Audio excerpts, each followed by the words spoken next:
తూర్పుగోదావరి జిల్లాలో నటి శ్రీరెడ్డిపై police case నమోదైంది. శ్రీరెడ్డిపై రాజమండ్రి బొమ్మూరు పిఎస్లో టీడీపీ రాష్ట్ర మహిళా ప్రధాన కార్యదర్శి మాజీ కార్పొరేటర్ మజ్జి పద్మ ఫిర్యాదు చేశారు. వైసీపీ ప్రభుత్వం 5 ఏళ్లలో చంద్రబాబు, పవన్ కళ్యాణ్, వంగలపూడి అనితలపై చేసిన వ్యాఖ్యలకు శ్రీరెడ్డిపై చర్యలు తీసుకోవాలని పోలీసులకు ఫిర్యాదు చేశారు. మజ్జి పద్మ ఫిర్యాదు మేరకు బొమ్మూరు పిఎస్ పోలీసులు కేసు నమోదు చేసి దర్యాప్తు మొదలుపెట్టారు.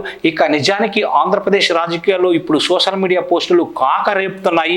పార్టీని టార్గెట్ చేస్తూ పెట్టిన పోస్టులు ఎవరైతే ఉన్నారో వాళ్ళ మీద కేసులు, అరెస్టులు జరుగుతున్నాయి. అయితే అధికార కూటమి వైఎస్ఆర్ కాంగ్రెస్ పార్టీని టార్గెట్ చేసి అరెస్టులు చేస్తున్నారనే విమర్శలు ఉన్నాయి.